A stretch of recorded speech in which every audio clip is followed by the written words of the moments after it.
top of the third inning of our 4th Street Software Baseball Learn to Play series. We're continuing on with examining ballpark effects. This time we're going to focus on outfielders ranging to their left and right. Now, the prior inning, we didn't have any batters that had a pull rating other than +0, so I left all my outfielders, all my fielders at their default positions. This inning, we're going to start off with Joe Milana, who in fact has a pull rating here of -5. So you can see the outfielders are spaced at 5, so in reality, right fielder comes to center fielder comes to left field. So we'll move the left fielder and play this line now. I could move the infielders also, shift them like this, but for the purposes of this half-inning tutorial, we're only focusing on the outfield, so I'm going to leave this alone. So let's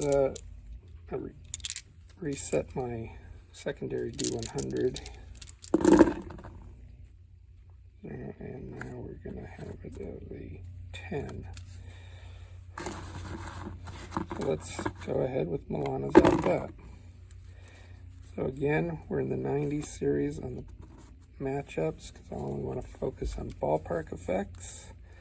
And this time the depth is a 10. So we'll move the ball at 10, and a 10 is B. So the ball would drop in here, except for the fact that Milana is a pull hitter.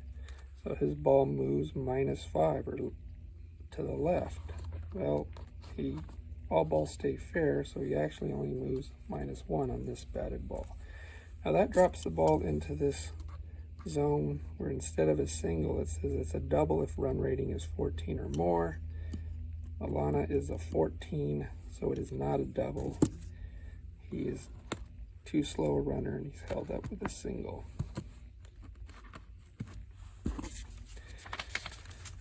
Now, even though we're not doing drag or go and steals because we're just focusing on ballparks right now, I will go ahead and show that we're going to move him to hold him at first.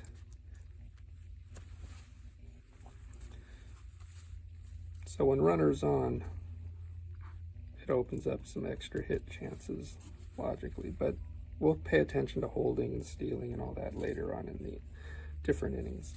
So we got Joe Boley up. Looking at that, we're going to adjust to a 75. We need the secondary D100. No drag, no steal. So again, we're sticking with 90s. We got a right-handed batter. All 90s are going to be park effects. We got a depth this time of 8. Move the ball at an 8, and the 75s I know is going to be out here. So we get an 8, 75, that's L. So the ball's going to be here, to the right of the right fielder. So he has a range chance here to make the snare.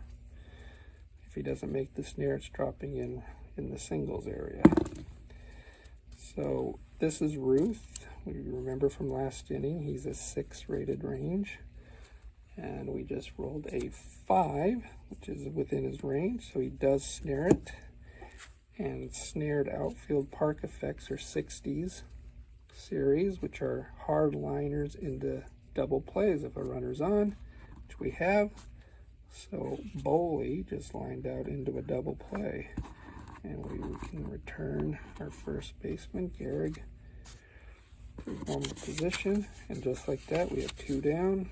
Look at my modifier, and now the next one's going to be a 55. Now you can use random numbers. You could re-roll the D100, the 2D10s. You can use a modifier like I'm doing. Of course, all the dice are out of your view, so I'm just telling you what I'm rolling, when in fact those dice are different. Okay, so actually with the bottom order, and Eddie Rommel's going to come up and bat. A right-handed batter also.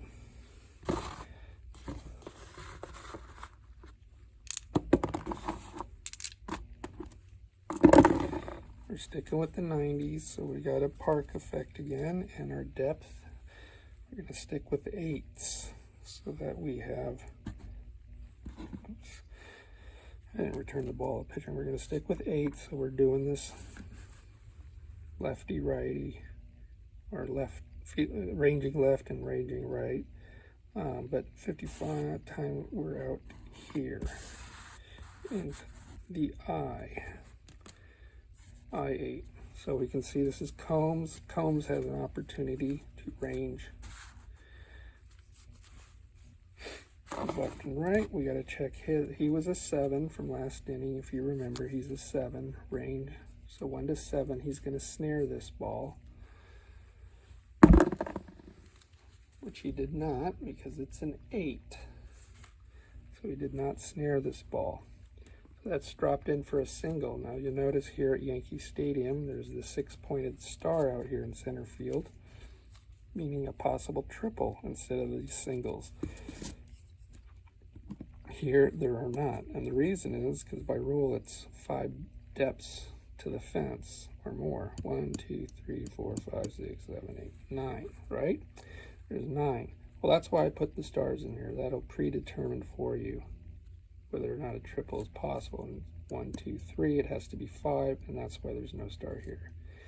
Anyways, there's a possible triple, but again, by rule, the runner rating has to be 12 or more to get that triple, even though the fence is long enough away, and the dive has to be just 1 different. So his range was 1 to 7 to make the catch.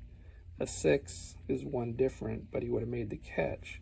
So it's an 8, in fact, that we are concerned with whether or not it can be a triple. So he missed it. He did get the 8. It's a possible triple.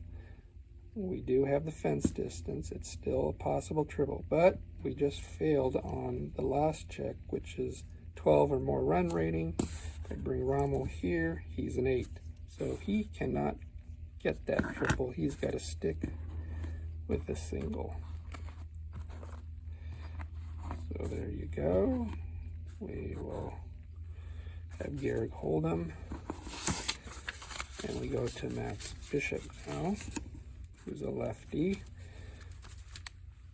I'll look at my modifier, and my secondary D100 is going to become a 25.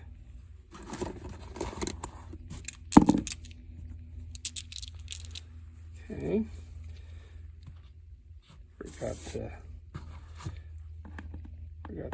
Now I'm moving these generally each play.